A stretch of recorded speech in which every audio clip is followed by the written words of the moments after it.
And I think for good or for bad, it's nice to be in a theater audience where you feel like they're like-minded people. Yeah. It's nice to be in a place where everyone everyone is torn up. Yeah. And maybe it is preaching to the choir if you're at Lincoln Center watching Ragtime, I suspect.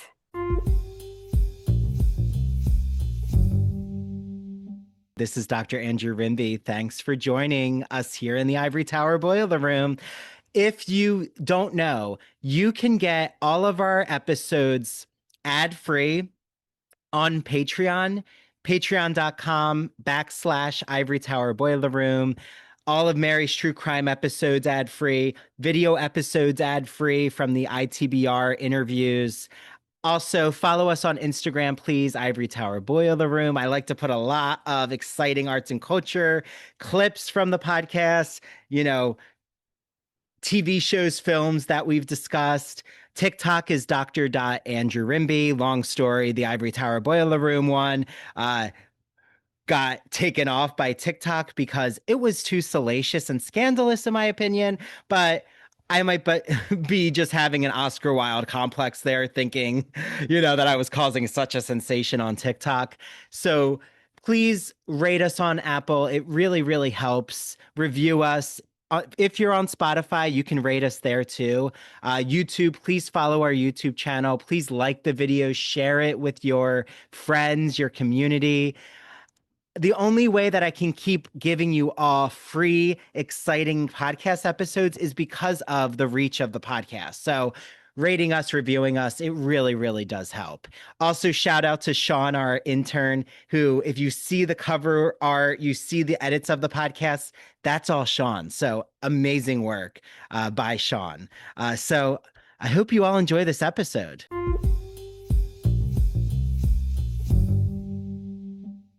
Hi, can it be? It's Stacy Wolf. Stacy.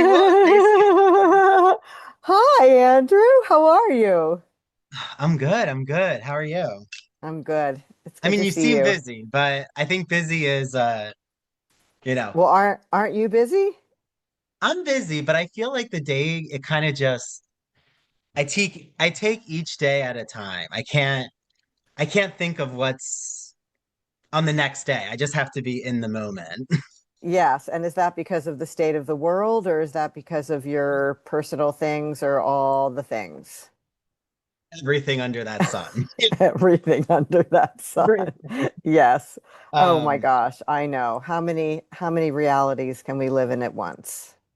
yeah, I know. Yes. Are you teaching? I am. I'm teaching um intro to literature at Seton Hall. I'm about to teach an online queer studies course at Oh, Montclair. nice. Yeah, I'm Oh, excited. cool. Oh, that's great. What are you going to do in there? Well, they like give them some intro to like queer theory, but more through different pop culture examples. So that's on my task. Is by Wednesday I'm finishing the syllabus. So, I'm kind of gonna piece together uh Heated some rivalry. oh, definitely heated rivalry. You should Uh probably start with that. Just you're go right right. in there. You know Yeah. what? That's a great way to frame the beginning. Yeah. Because I love to show trailers in my literature courses of films or Yeah. TV. Yeah. Um, yeah, actually, did you get it? Well, have you seen The Bride yet, or like what The Bride is? Wait, is that the Bride of Frankenstein thing with Jesse Buckley? Yeah. No, I feel like I saw maybe an ad for it, but I don't even feel like I've seen a trailer. I don't know. I mean, but I love Frankenstein Yeah, it as a was novel, but fabulous. I just saw yeah. it yesterday. It was Okay. I love her. She's incredible. well, and I Yeah. just saw her in Hamnet because it just got to Peacock. So Friday night, I'm on the treadmill working out to Hamnet. Um, Wow, that's a mixed metaphor. yeah, I mean, I was just pretending I was like in the bubonic plague streets of Tudor England. I was like, okay, keep going. But Uh-huh. that film was beautiful. Like, Yeah. I actually I have not seen it yet. Yeah. but I love her and I loved the novel. So I know the movie's quite different than the novel, but I'm looking Is it? forward to it. Yeah. I And now that have the it's on novel. Peacock. I Yeah. need to read. Well, that's the thing is, I Oh wait, can't wait. have you not read the novel? No, I've seen the film Oh, first. Yeah. it's so beautiful. It's Is such it? a beautiful book. Yeah, it's a Oh, beautiful good, book. good. Yeah. Yeah, you'll like it. Oh, I'll let you know when I finish. That's the thing is like breaks. I live for summer break so I can actually write and read. Yes, yes. And thank you for sending me your article, which I Oh, have yeah. opened but and just started reading it, but have not read it yet, but I look forward to it. Oh, thank you, Stacy. Oh, and I was so Yeah. happy to see you were at the drama book or you're going to be at the drama bookshop. Yeah. Yeah. Paige and I are going to be there, and Jill Dolan is going to interview us Oh, about wonderful. our little book. I won't say not little in terms of ideas, but No, little in no. terms of its size. It's about this big. Yeah, Um, I have it on my shelf. It's near my yeah, it's fun. Intro It's to Sexuality book, which is also one of those like Yeah, chapbooks. I think Yeah. those books are really useful, and I think this that whole series, Approaches in Musical Theater, is a great series. And there's a lot of really good stuff. Ryan Donovan has a book about disability. Eric Glover has a book about race. It's either Eric's is either about race or about African American musical theater, and they're just these Mm. 25,000 word introductions that are really useful for students and for normal people Yeah, yeah. and for academics. Just a kind of a crisp introduction to these topics. So yeah, we're No, I think it's we're so looking forward to it. accessible. I actually have like, do you know that series that it'll be like intro to Marxism, intro to sexuality studies, intro to da da da da. Yeah. I picked up one for sexuality and I'm like going to use that also in the queer studies course with Judith Butler's new book about What is gender? yeah, Yeah. exactly. Yeah, like who's Yeah. afraid of gender, Oh, who's which afraid? Yes, who's afraid of gender? I Yeah, love. that'll be great. I think that Yeah. sounds Oh, great. I wish I had gone to that Princeton Wicked of I wish sometimes, I wasn't that far. I mean, I'm an hour, I'm in Secaucus, so I'm not that far, but like, It's uh close and it's far. I yeah, know. well, when you go to Manhattan, you're like Oh it's yeah. close, but It's because close, but it's wait, not that close. you live near closer, are you in Princeton or are you close to Manhattan? No, I live in Princeton. Okay. I actually live west of Princeton, so I'm even a little bit further than the university. Yeah, But like it's easy. Lawrenceville? Yeah, Lawrenceville is where I live. Yeah, yeah. I Yeah. I love just the Princeton aesthetic. Yes. It's a It's very a fairy tale. it's a simulacrum of college. Yeah. I mean, have you gone to I think it's called Tipple and Rose. Yes. Oh my gosh, it's so Okay. cute. Yes, It's it's very so cute. cute. Yeah. So cute. Yeah. Yeah. But the Wicked, so were you were referring to the thing that we did in the fall, The fall. The Wicked. Hmm. Yeah, that turned out to, I mean, that was a really great event. My colleague, Diane, was in the original production of The Wiz, and she was also in the movie. She's a dancer and dance professor. Oh, wow. And Diane Harvey, she was so great. The stories that she told about working on The Wiz were fascinating. And then Sam Gravitt, my former student, who's now starring in Starstruck at Bucks County Playhouse, Oh, played Fiyero on Broadway for a while and on tour, and he came and talked about Wicked. And then my colleague Joe Fonseca, who's the head administrator of the theater program, is an expert in all things with the Wizard of Oz, and he did talked some about the Wizard of Oz, and it was super fun. It was a really fun evening and very rich and interesting. So it was good. yeah. Well, I saw Sam uh when I brought a group to see Wicked and he was wonderful. Hmm. Um, Sam was so great. He was such wait, a good is he Fiyero. the son of Debbie? Yes, Ah, I love yes, her music. Oh yes, my yes, gosh. yes. She has that Alan Menken album. Yeah, she's He great. sings like I want to be a rockette. Yep, she's great. And Yeah. Sam is great. Yeah, yeah. Yeah. Yeah. How did I mean, we're kind of already going, if that's okay. Yeah, of course. Yeah, we're going. Everyone, this is Definitely. Dr. Stacy Wolf from Princeton University, a musical Hi. theater extraordinaire. But yeah, I feel like, how did Sam, did he bring any of his like academic mind to the character of Fiero? Like, I mean, I guess for his character process, because I'm always curious about that. Sam, I mean, Sam is just an incredibly smart, sensitive actor. So he took, I mean, I think actually most of the replacement actors do this with Wicked. They really try to approach the character afresh. At Broadway Con, did you go to Broadway Con this year? No, Have you ever been? no, I Oh haven't. my gosh, Should it's the I? best. Okay. Yes, you have to Okay. go. It's hilarious. And it's hilarious and it's interesting. So I attended a panel of four Glindas, one who's playing it now, and then others who've played it. And they were, I mean, I always expect them to be smart. They were so smart and thoughtful about how they crafted the character. And they talked a lot about how the producing team, the creative team, really wants each of them to make the character her own, even though, Mm, of course, there's all, especially when they're replacing, there are all these marks they have to hit, certain things they have to do, but they also want them to bring themselves to the show, which is very cool and kind of the opposite of, say, the Disney aesthetic, where if you're a Belle, you better step there at that time. I mean, every actor obviously is bringing their own stuff to the game, but I think with Wicked, they're encouraged to do that. And same with Sam. So I think anyone who's worth their salt as an actor will come in, will look at the script, will look at the score, will approach it afresh. And that's what Sam did. He just approached his Fiero his own way, mm, through his own intelligence and thoughtfulness and emotional depth and all that he brings to the game, which is a lot. I mean, Sam is really remarkable and also a truly lovely, lovely person. And he's very good in Starstruck. He's super funny, ooh, and oh. he gets to play this really silly character and sing, and he's great. Yeah, I love what Bucks County Playhouse. Yeah. I have family in Frenchtown, and they're Oh yeah, obsessed I with love Frenchtown. yeah, yeah, they're obsessed with Frankie Grande's Rocky Horror, portrayal. Uh, Uh-huh. so Uh-huh. yeah, I mean, I'm excited for the revival of Rocky Horror. That's on my Yeah, list. yeah. Well, my colleague Jane Cox, who's the director of the theater program at Princeton, is lighting the show. Oh, So that should be super fun. Did you see Teeth last year?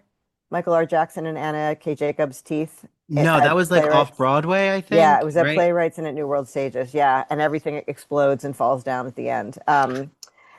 Yeah, Jane lit that too. So she's a really, Yeah, yeah. she also lights Brandon Jacobs Jenkins plays. So she lit Appropriate, where the whole set falls apart.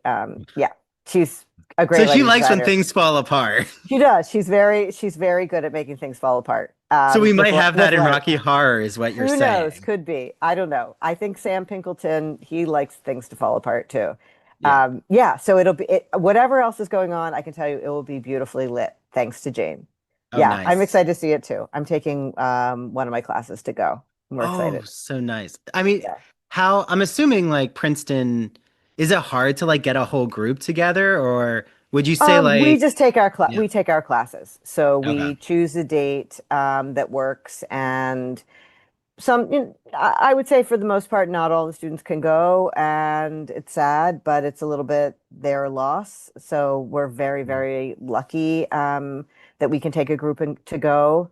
And I mean, we're very, very fortunate to be able to do that. And some yeah. students take advantage of many of those opportunities, and other students just can't get out of town. Yeah. How many of your But students like, um, I guess rough estimate, have been to Broadway compared to those who've never been to Broadway?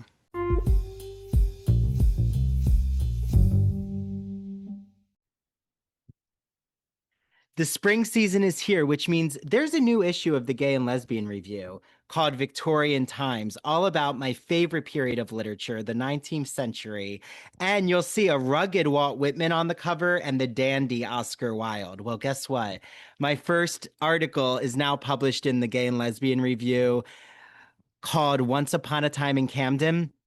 It's the intro to my book, which looks into their queer literary relationship, but also Whitman and Wilde's homoerotic poetics, and specifically what Whitman does with male same sex desire before the category of homosexuality even existed. Like, how did he even express this in his poetry? Well, you'll have to read my book to find out. Book coming soon. If you know of a publisher, let me know. I'm shopping around right now. But this Victorian issue is so special with the Gay and Lesbian Review. There's articles on Dr. Jekyll and Victor Frankenstein. I'm about to see The Bride, which I can't wait to see. And right, Guillermo del Toro's new Frankenstein is all the rage. There's an article on Monte Cristo's Women in Love, Tchaikovsky's Men. I love Tchaikovsky's ballet. I'm particularly an admirer of the Sleeping Beauty. One on Captain Cobb. There's film and TV shows reviewed like Heated Rivalry, Boots, Kiss of the Spider Woman, which, if you don't know, I had an episode with Jeremy Fox from the Gay and Lesbian Review, the managing editor, and Colin Carmen and Joseph Federico, and we talked all about Heated Rivalry. You have to listen to it. And Kiss of the Spider Woman, I keep recommending to everyone. It is an astounding film. Boots, I actually had the creator Greg Cope White on the podcast too. You'll have to listen to his interview. Also, if you haven't heard our episode on the kink issue of the magazine, it's really, really interesting. And the ethnography one. And yes, there will be an episode soon about the Victorian issue. So get your hands on the Gay and Lesbian Review. The digital subscription is really easy to get, glreview.org. The print subscription also, head on over to the website, click subscribe, use the promo code ITBR choice. You get a free issue of the magazine. Choose the Victorian issue, will you? So head to their Instagram, their TikTok. I love the Gay and Lesbian Review. I get so many book recommendations, TV show, film recommendations. One of the films that I can't wait to watch is in this issue. I want to say it's pronounced Pillion or Pillion. I think I made it French there, with Alexander Skarsgård. So enjoy your reading, everyone. And if you're reading the Gay and Lesbian Review, please reach out to me. I want to let them know, that you all listening to this podcast are reading their magazine.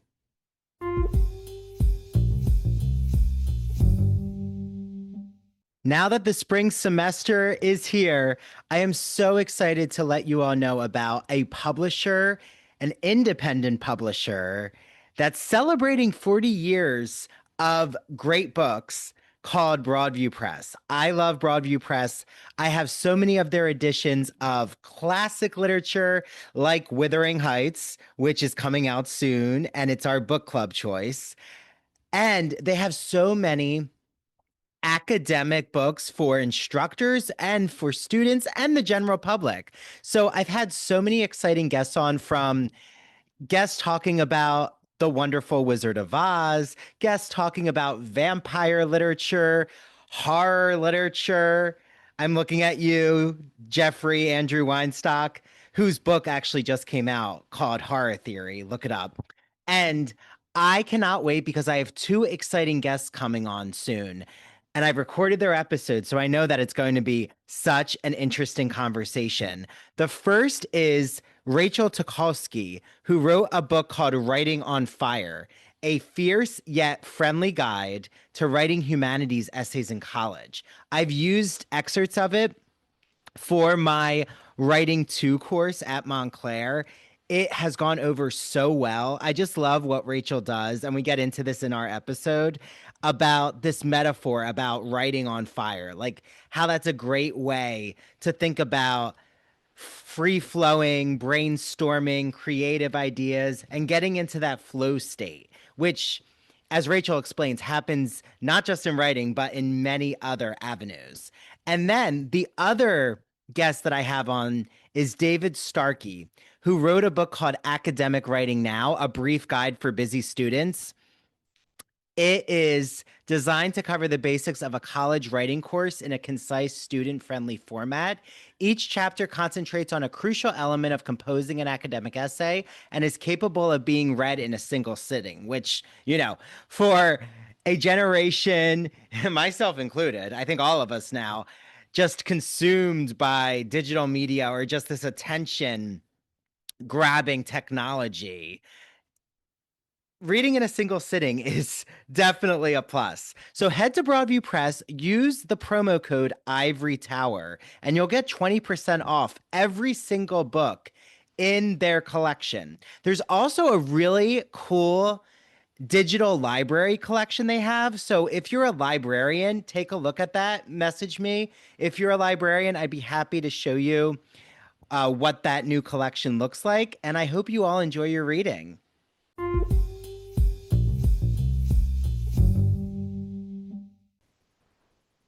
Well, when they arrive at Princeton, many of them have not been to Broadway. Many of them have not been to New York.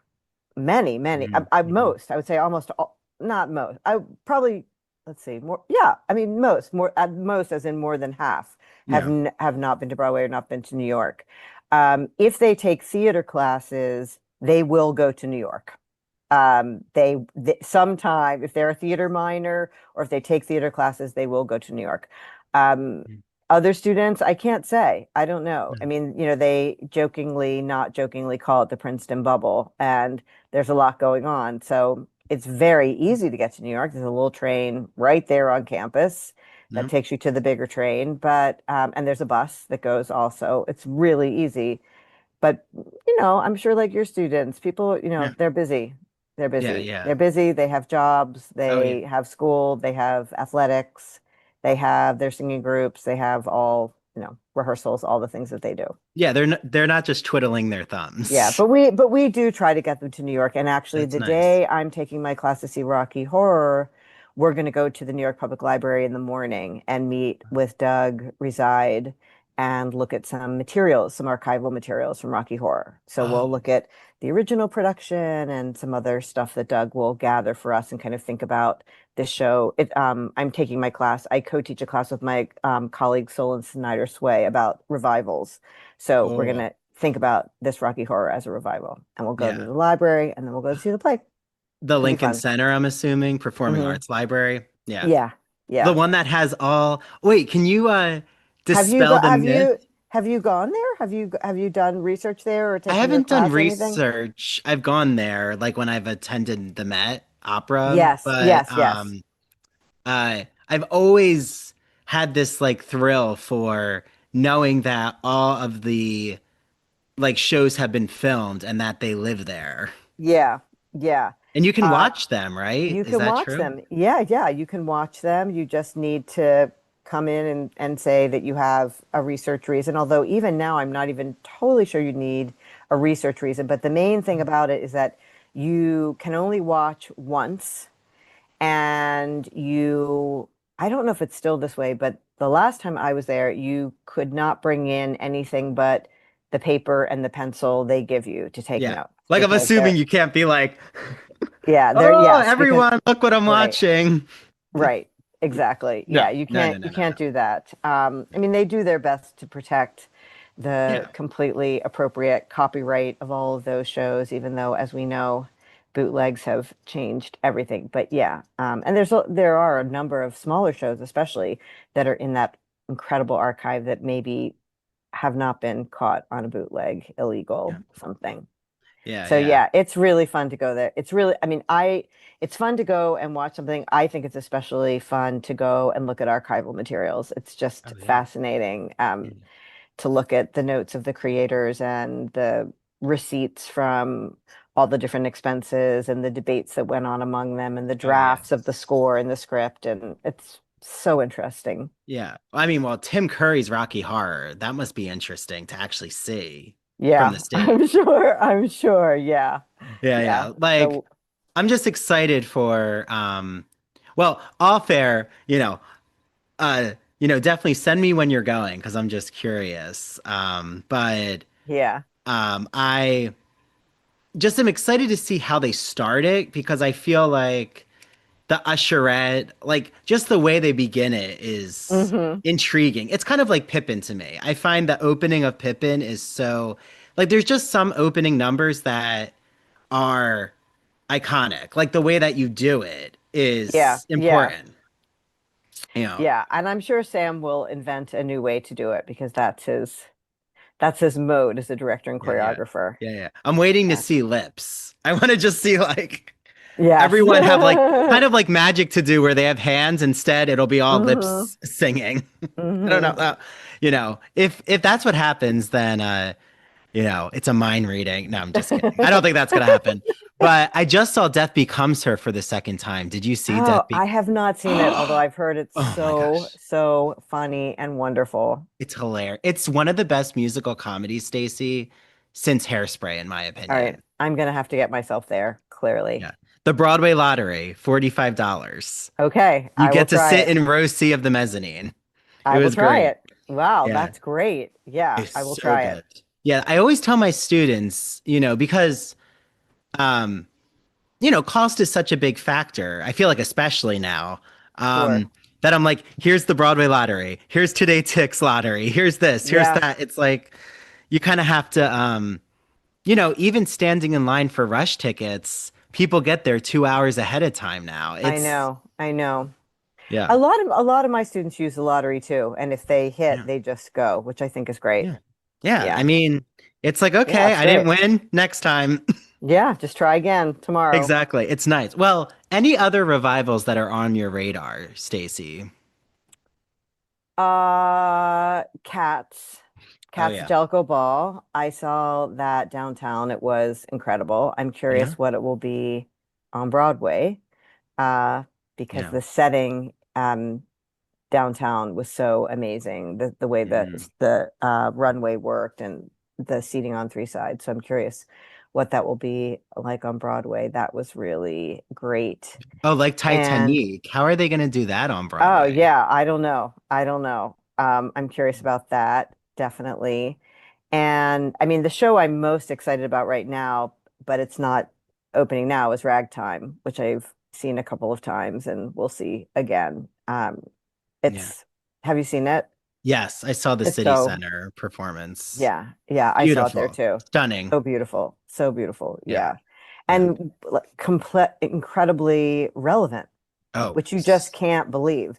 The last Yeah. time I saw it, at the end of January, people were, I mean, it is a heart-wrenching musical, and you are going to cry at the end of Act One, and you are going to cry at the Yeah. end. But at this moment, people were sobbing, Yeah. sobbing.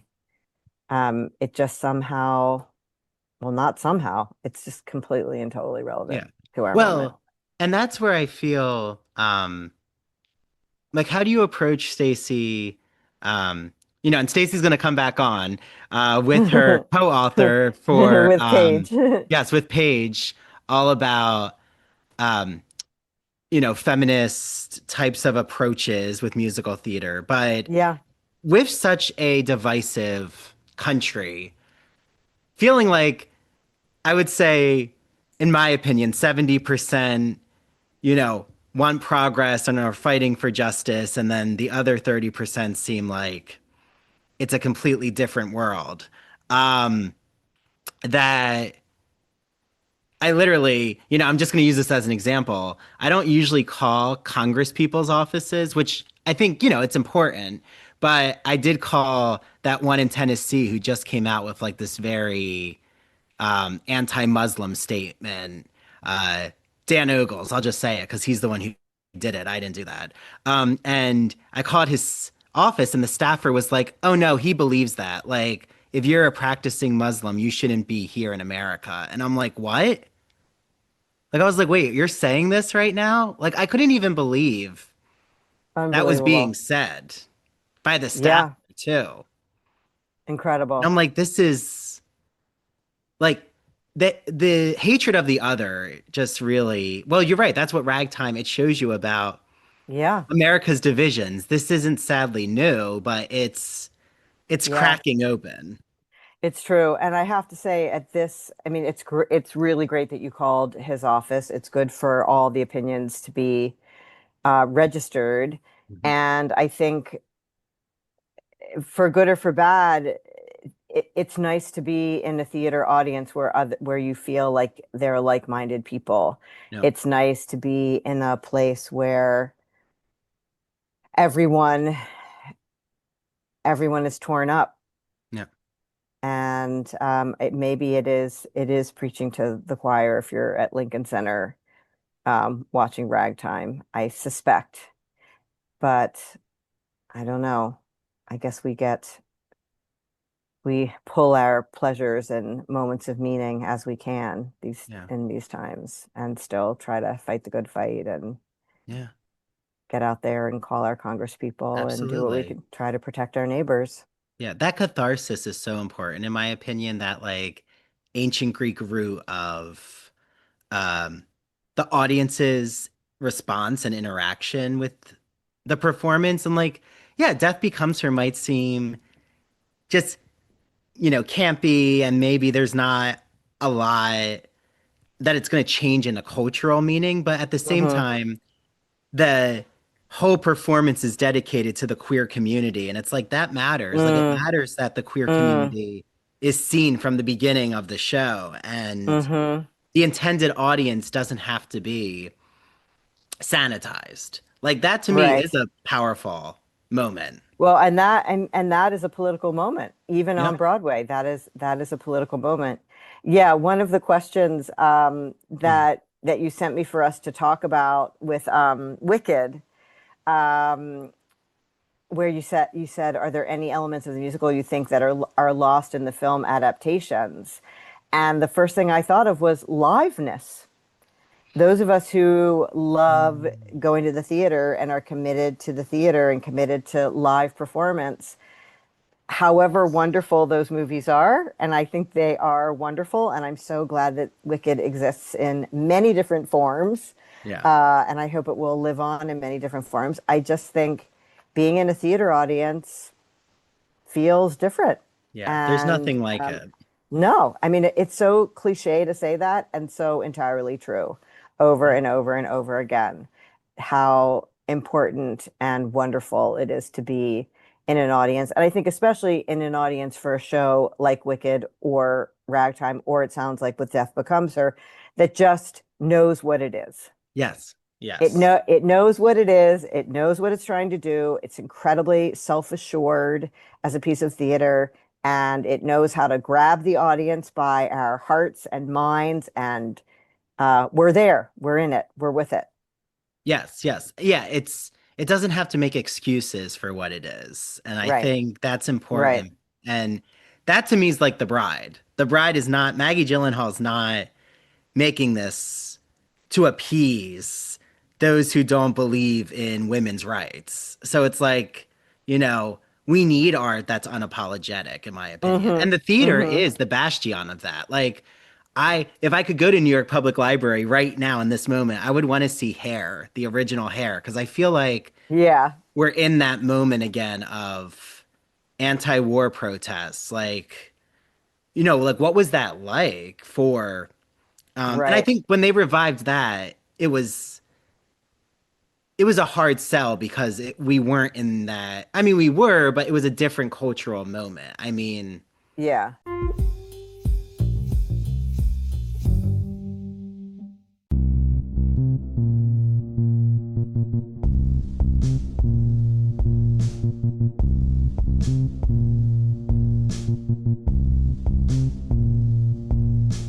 Welcome to Severed, a podcast suite dropping new episodes every Monday. Severed True Crime and Severed Paranormal episodes deep dive into murder, mysteries, and the otherworldly in a concise format.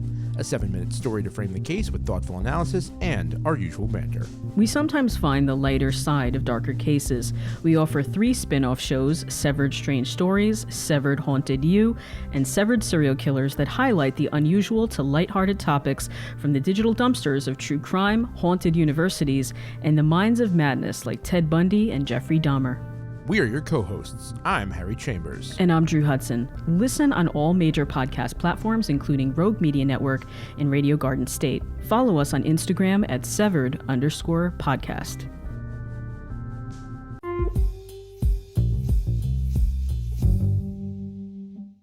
Are you a fan of classic Hollywood movies? Are you a fan of queer cinema? Then do we have the podcast for you. Hello, everyone. I'm Christian Garcia. And I'm Luke Del Mar. And we are your hosts of That Old Gay Classic Cinema, where we take a look at some of the greatest films of all time and analyze them through a queer theoretical lens. Let's be honest. LGBTQIA+ people have been a part of Hollywood since its inception, and this podcast celebrates those artists and entertainers of yesteryear while also taking a closer look at the queer-coded characters and stories in classic Hollywood films long before queer representation entered the mainstream. So follow us down the road of classic cinema as we give you a guide to some of the films that touched our hearts, brains, and even gave us courage to be ourselves. You can listen to That Old Gay Classic Cinema wherever you get your podcasts, and be sure to follow us on Instagram, YouTube, and TikTok. All right, listeners, we're ready for our close-up.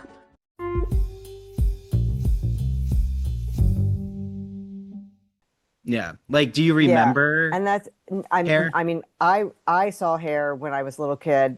It was completely inappropriate that my parents took my sister and me. We were much too young to see it, but not in New York. It was a touring company in Baltimore, and I really don't remember anything about it except my sister and I did love the cast album, and we did do a tap dance number to the song where they name all the sex X. And somehow my parents, it was the 1970s, so they let us do anything we wanted. Yeah. But it's fun. But I think, what you're saying about capturing the cultural moment. I think I taught company in my class a couple of weeks ago, and they did a student production at Princeton that was really excellent.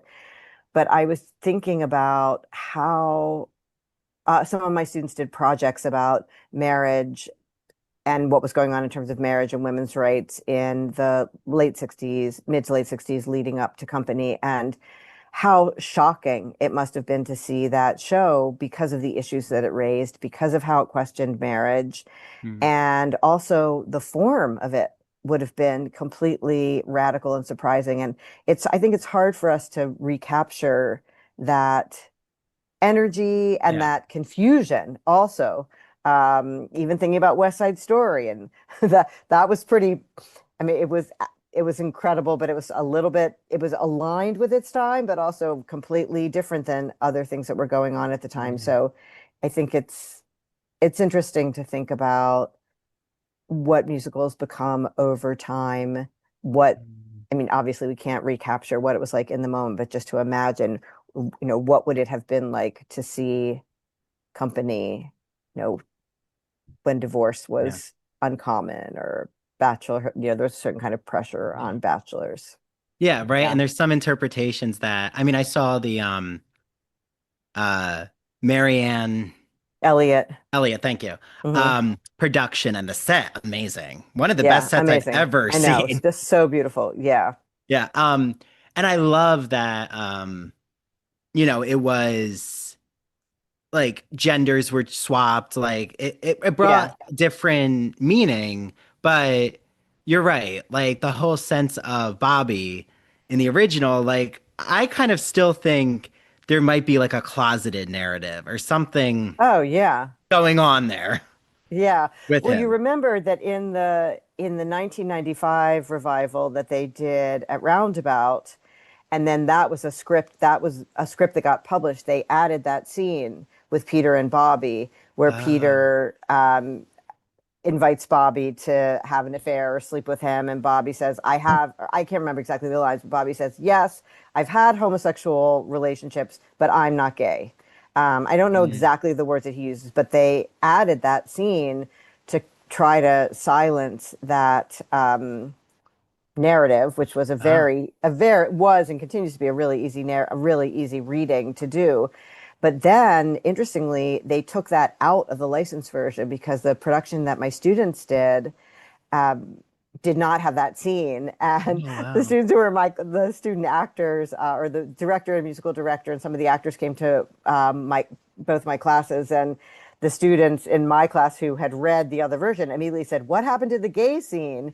And they said it's not in the licensed production. And obviously, when a woman plays Bobby, everything changes. But it is really, really interesting. And in some ways, I feel like that revival of Company is almost a different show. I mean, it almost might be called Company Two or Hmm. Company something else, because um, it just becomes something entirely different with a woman playing Bobby, and relevant. Well, a straight cis woman, let's just say, Hmm. like a very straight woman playing Bobby. Yeah. My students definitely had a lot to say about that.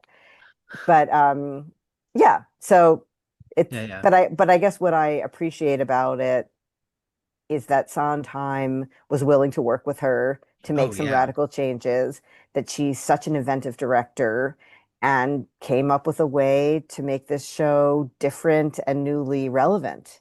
And Yeah. he allowed that. That is very, very cool. That when he was alive, he worked with her and gave her his blessing to revise that show. So it's Yeah. nice. I mean, I think it's great to have two companies in the repertoire. Absolutely. Well, and I love what you're saying about there's a reason why you're the eminent musical theater scholar because Oh my you gosh. well, no, you are. Don't say In that. my book, Stacy, it's like, okay, Oh, you're here's so nice. Stacy. You're But so nice, Andrew. well, I also just think that you're right. Like when I saw Moving Out, I mean, it was an Atlantic City tour, right? When Moving Out was like, Yeah. popular. And I think now, like I've started to watch Moving Out, on a bootleg, but I Hmm. was so blown away by Twyla Tharp's choreography, like the way that the Yeah. story's told. It was so inventive, and I'm like, could Moving Out be revived? Like, would the audience nowadays want to see that? It is. You do think, like, does the audience have that attention to want to Yeah. just watch, I mean, I think there is an audience for it. I'm just curious, what would the revival look like in the first place? Yeah. That's such an interesting question. And when would you imagine a revival with that choreography, or would you imagine that concept with a different choreographer, Well, see, or that concept with something different yeah, altogether? I mean, I thought that's tough. I love that show. I thought it was so beautiful. It was.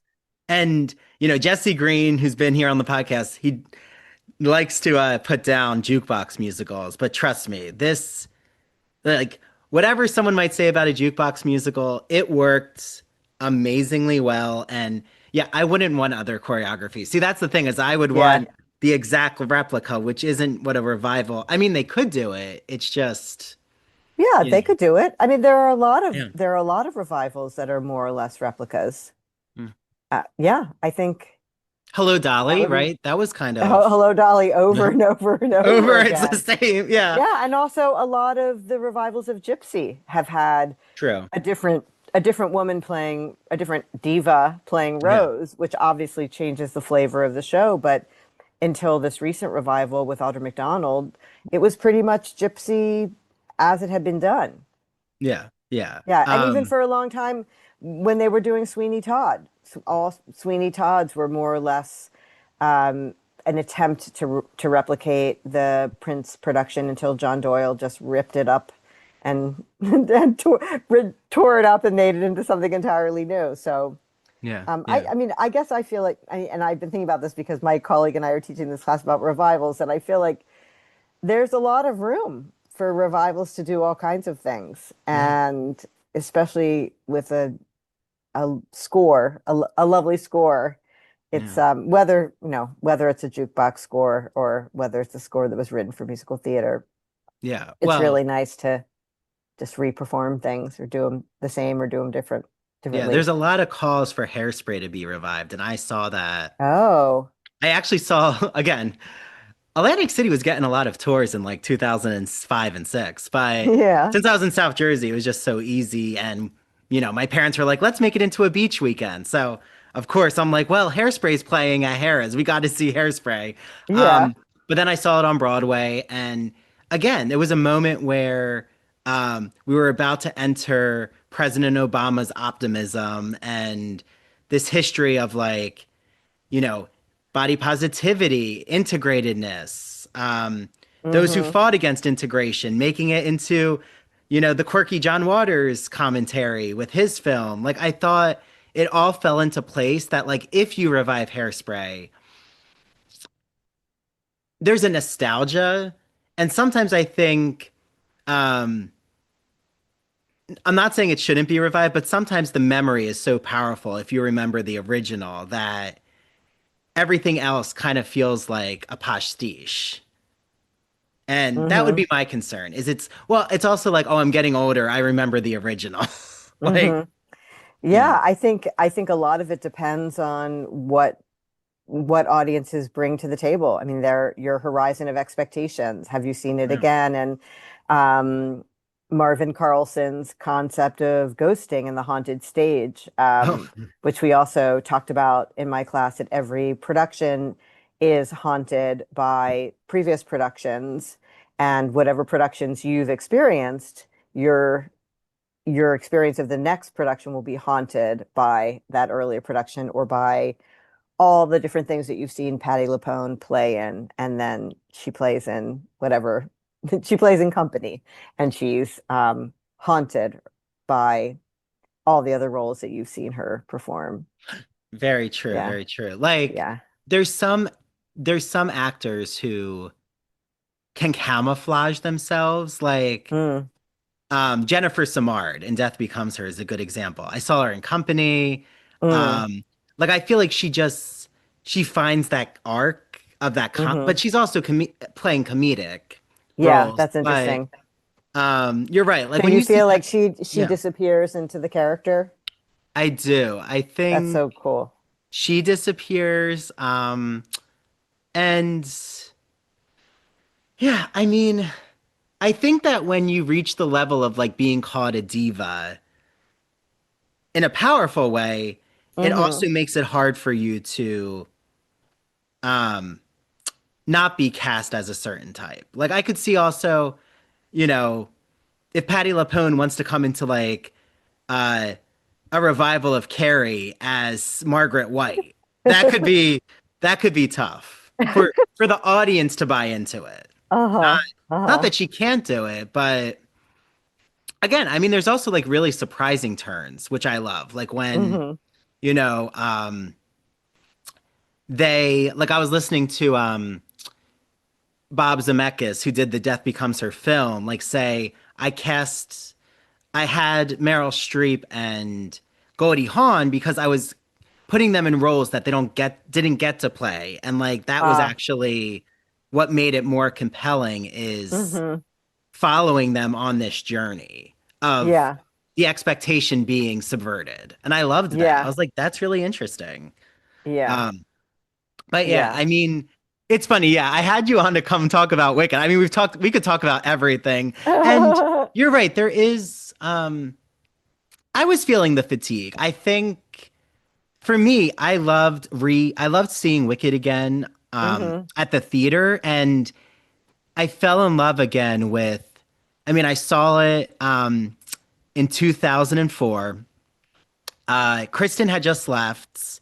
So it was, oh, I always just it's that I say Ren from Footloose or not Ren, Ariel from Footloose.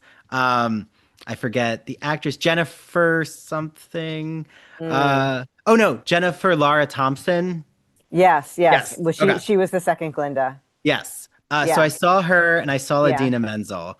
Hmm. Um, but I was also reading the novel at the same time. So it was like just very immersive. And Hmm. I remember we had talked about this when you first came on, but like Barnes and Noble had all the promo with the CDs, and it was Right. like already a very product Brand. placement musical. Yeah, Brand. Yeah.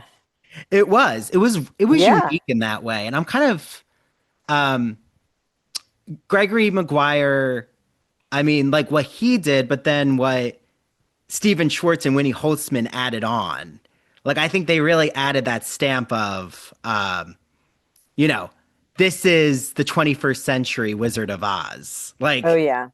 They knew what they were doing. They knew what they were doing. Yeah. Yeah. And I think, I mean, in terms of the branding, Universal Pictures owned the rights. Mm. So there was, oh, I mean, and I think um, the it's not uncommon. It has not been uncommon for movie studios to own the rights to theater IP. Mm. And so I think there was already a pretty sophisticated branding machine ready to go for the stage musical. And I think since 2003, when it opened, branding and the need to brand has just gotten more and more and more. And I remember reading that when Phantom of the Opera opened, even when it was sold out for years in advance, Cameron Mackintosh still said, "We are going to still just plaster advertising everywhere because even though you can't get a ticket, we will keep creating desire to see this." And I think it's the same thing with Wicked, even when it's sold out. And I think it continues to sell out on Oh yeah. Broadway. There's still a ton of advertising and publicity to keep that desire going. And for the movie, obviously, it was just even more than that. It was a millionfold because it was a mass entertainment form where they're getting to however many millions of people at once, or I don't even know how many. I actually have no idea, but a lot of people. But no, pink and green. Way more this in Yeah. more this in the theater. I know. I felt like Pink and green everywhere. every time I turned around, there was some kind of new product that I could not even imagine was going to be Yeah. a Wicked thing, like cupcakes or stuff like that. Yeah. Yeah. Well, and But I then think, it was so interesting how they did that though, as a marketing ploy. yeah, as a marketing ploy. I mean, I guess what I'm happy about is won't want to say in spite of all that, but I still think at like the most important thing is the show and the musical, from my perspective, the Yeah. show and the musical. And I think, I mean, the musical and then the film versions. And I just think it's a great show. I think it's Yeah. such a well done musical. I'm so happy that it's been playing for a really long time. And I'm really glad they made these movies out of it and more people got to see it. And I don't know. I think it's a great story. No, absolutely. And yeah, I think what also is great is the film, in my opinion, right? The film is geared towards a younger audience, in my opinion.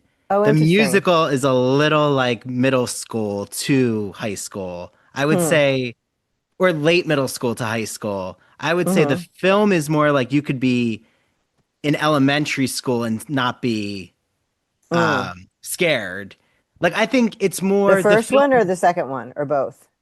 I think I think both of them. I think both of them together, like if you're just gonna watch back to back, has the Yeah. same kind of audience arc as The Wizard of Oz. Say more. And yeah, like meaning that yes, there's like The Wizard of Oz, some remember Margaret Hamilton, scaring the shit out of them, and but at the same time they were able to sit through it. It wasn't like you're Hmm. watching Ghostface and Scream, Hmm. um, where I think the film does a lot with color that when Yes. you're in the theater of the Gershwin, even the time clock dragon, the dragon of the time clock, and like the opening is so gothic and dark, and Hmm. there is a lot of possibility for more frightening aspects just to enter in through the lighting than the film, Mm. which is like brightly Very lit, bright. which was Yeah, actually very bright. that's my only critique is I don't like how bright it is. I'm like Hmm. sometimes Although it gets bright. the beginning, I was rewatching the first one, and the beginning of the first one is actually very dark. That very Mm. first part where the camera's coming over the mountains, and you see, I mean, I assume it's Elphaba riding off on the horse, Oh yes, yes, and yes. that's before we move to Oz and the flowers and all of that. But those first that first, I don't know, 20 seconds or something is very dark, visually very dark, which I had forgotten that the opening is dark. Yeah. Oh yes, when Glinda's voiceover about Glinda's voiceover, yeah, yeah. like But pick then, yeah, the it's hat. super. it's Yeah. super bright and saturated. And one of the questions that you asked was something about, what did the film do, or what did the film expand that the stage version didn't? And I think the film just creates these worlds Yes. that are so, and I think between John Chu and Nathan Crowley, the like production designer, the worlds that are created are so incredible. Hmm. Hmm. And how they built Chiz and how they had all those flowers. And I mean, whatever you can do on stage, you cannot do that. So I think Yes. what I really admired about the films is that they exploit they exploit what filmmaking can do. They Hmm. exploit the close up and they exploit the world making, which is so entrancing, I Yeah. think. Well, I kind of consider it one of our first, I think it is our first like superhero musicals. Like I feel like Oh Alphaba, yeah. it's Yeah. really like I can see Universal Studios building the Wicked World in the theme park. Like I feel like Oh yeah. it's setting us up for the They have to be doing that now. oh, they will. I Have they think not they already done are. that? Have the Elphaba ride? I mean, I if they haven't announced it yet, it's gonna happen. It's gonna happen. Yeah. Well, and I know that there's gonna be another film. They just haven't really like Mm-hmm. I think some are like, oh, is it going to be, well, it can't be Son of a Witch, the next novel, because, spoiler alert, Alphaba is dead. Um, Mm-hmm. Mm-hmm. she does die. Right. Um, but I do think they're going to carry on the backstory narratives of like them as Mm. girls. And then Gregory Maguire just came out with Elfie, which is like her Yeah. childhood. And then he just is going to come out with Glinda soon. So it's like, okay, I Right. see. Yeah.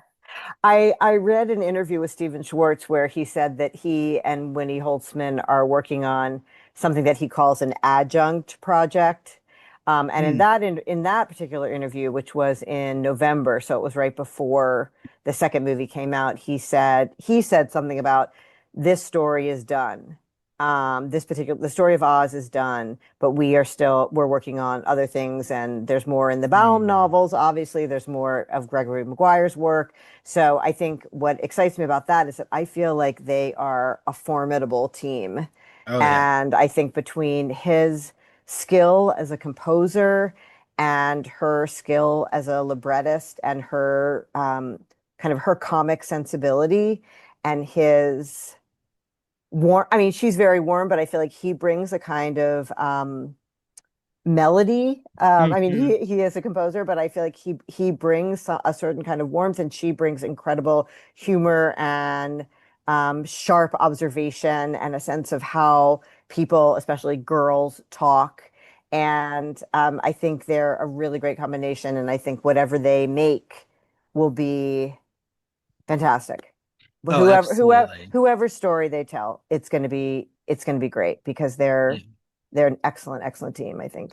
Absolutely. And I feel like, the like even what your Change for Good, what you do in that book, and it's a musical where I feel you can apply whatever critical approach and you'll get something out of it, just like The Wizard of Oz. Like, you want a gender analysis? Okay, interpret it through a gender analysis. You want authoritarianism and how do you collapse that system? You're going to see that. Like, Hmm. it's one of those shows where you can't do that with every musical. It's Um, true. It's no. true. But I think the more sophisticated shows of our canon or of our repertoire do that political and personal at the same time. They do the emotional as well as kind of the structural or the systemic, both at the same time. I mean, think about West Side Story. West Side Story is Yeah. so, gripping and personal and romantic and terrible, and it also is a sharp commentary. Well, depending on how you read it, either it's a critique of relations in New York City, or it supports the white racism. It depends on the production. It depends on how you Yeah. read it. But I think so many shows, and Wicked is among them, manage to do that at once, manage to tell a story of humans and manage to make a political statement or make observations about the political moment. Ragtime does that too. Yeah. And yeah, not every show does that. Yeah. Phantom, not so much. I don't think Phantom really does. But you know, No. but I think if But I think it does what but I think it could. I mean, I it think, let's see, what entertains. would it be? I mean, I think if you said, all right, if you gave the assignment to your students, okay, do like a class, you could probably do a class-based reading of that Yes. musical. Mhm. I mean, I think the gendered perspective I write about in Changed for Good, which is basically that the woman does nothing but sing beautifully for the men Yeah. who fight over her, which is very unfortunate. Yeah. Very Yeah. unfortunate and very common of musicals of that era, late 80s. So yeah, but Wicked, I think, holds both of those in tension, which is admirable. And I think Yeah. both the stage version and the films do that. Yeah. Well, and every time I've gotten to talk to Gregory, I'm like, I keep just throwing out there, your rights for the TV series is still there. I'm like, the more mature Mm-hmm. Pippin style Wicked could be out there in a TV series, you know. Mm-hmm. Yeah. It's so astounding to think, wow, Pippin is definitely not for children. Um, but I mean, some high schools definitely censor uh his Yeah. adulterous, or not even adulterous, but his like orgiastical Right. moments. Yeah. But you know, in its actual work, Stephen Schwartz, like to see just how he can target an audience, I think is Mm-hmm. fascinating. Um, Yeah, and what about Godspell? Oh my well, gosh. yeah, I mean, he yeah, wrote that I think when he was a student. I mean, yeah. some of those songs are the most incredible songs in the Broadway canon. Oh yeah, yeah. I know. I could listen to Day by Day every day. I'm like, Yeah. this is beautiful. Yeah. And you know, as we leave, another revival I can't wait for is Dreamgirls. Oh, they're doing Dreamgirls. I didn't even know Yes. that. When's that Yeah. going to be? I think that if I remember, it's going to be sometime. I want to say I should look it up because Wow. I don't think it's this spring, but I would love to see Dreamgirls. yeah. Well, maybe we should see Dreamgirls together. That's my favorite Yeah, let's musical. do that. Yes, let's go see it. Oh, Let's meet in the city and go see Dreamgirls. yes, we'll return to Broadway, it says, in 2026. Oh, that Um, would be oh, this year. the fall. Fall. Okay. Um, All right, we'll go in the fall. it says we'll be there returns to Broadway. Well, we'll be there Dreamgirls returns to Broadway. With a Love it. rainbow. Yeah. Okay. Directed in Corey Camille A. Brown is directing and Oh, choreographing it. yes. Let's do that. That's going to be fantastic. Yeah. I love her work. Wait, Camille A. Brown. She did for What else Colored has Girls. she done? She did for Colored Girls. Oh, She wow. did wait, I think she choreographed the revival of Gypsy. Oh, let me look it up. Look that up. Fact check me. But I mean, For Color She was- Girls is a incredible Yeah, she play. did the For Colored Girls that was at the Public. It was wonderful. Okay. Did she choreograph that Gypsy? The Let's see. revival of She's a Gypsy? 5-time Tony Award nominated director, Mhm. choreographer. She's so good. Wow, she's only 46. I mean, that's amazing to be a 5-time nominated Yeah, she choreographer is and amazing. director. Oh, Once on This Island, Oh, 2017. Once on This Island. Yes. For Color Girls, 2019. Mhm. Hamlet, 2023. Hell's Mhm. Kitchen, and The New Gypsy. Yep. Yeah. Hell's Kitchen. Right. Also. Yeah. Wow. Yeah. Okay. Oh, this Dreamgirls is This is gonna be good. It's gonna be good. We're gonna I go. know. Oh, I We're can't gonna go. wait. There we go. Okay. Okay, we're gonna figure Oh, out we the have a date. But Well, first, yeah. I'll see you with Paige when we do I another know. I can't wait to conversation. talk about it. I mean, can you That'll be tease fun. for everyone out there? I mean, the book's available, but Sure. which musicals do you recommend people familiarize themselves with as they like prepare for our talk about it? Yeah, well, the musicals that we write about are Music Man Wow. Evita. There's my dog. I know you're ready for a walk. Music Man, Evita, Fun Home and Six. Those are the four musicals we do pretty extensive close readings of those shows.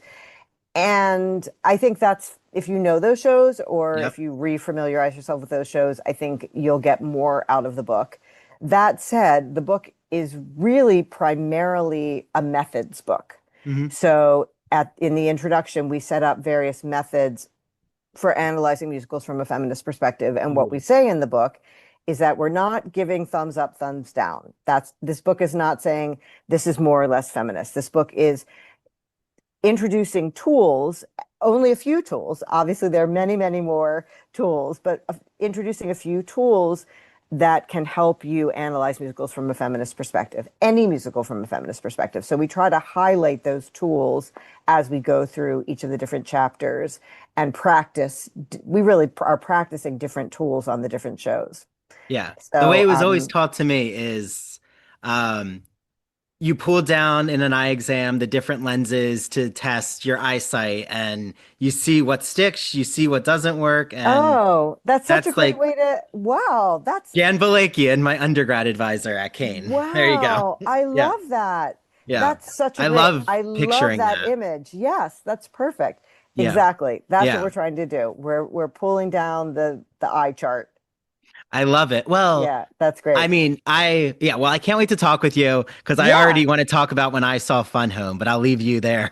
We'll leave everyone on the edge of their seats. We will definitely talk about Fun Home. And Paige was Heartbreaking. she was in a production of Fun Home. She played Helen in a production that my colleagues did. My colleague directed at Princeton, and that's partly why we talk a fair amount about Helen in this chapter. Partly because Paige played her, and we really wanted to give a the nod mother. to Helen. Is the that mother. right? Yeah, Oh the my mother. gosh. Yeah. Judy Kuhn. Oh Judy my Kuhn. goodness. Oh, that song. I That know. song. I know. She Oh. just ripped. She just And then ripped us up. Evita, we got the revival with Rachel Ziegler to talk about. I mean, there's Yes. these We'll have a shows lot to talk about. Yeah, these shows have not gone away. No, they haven't at all. They haven't at I all. mean, Six, Right. Six, a show I haven't seen, but we'll definitely get into. Yeah. Maybe I need to, win that Broadway lottery. Well, you should, because you should just experience what it's like to be there Yeah. with all the girls. I know. I want to It's see just- what that energy is like. It's an anthropological experiment.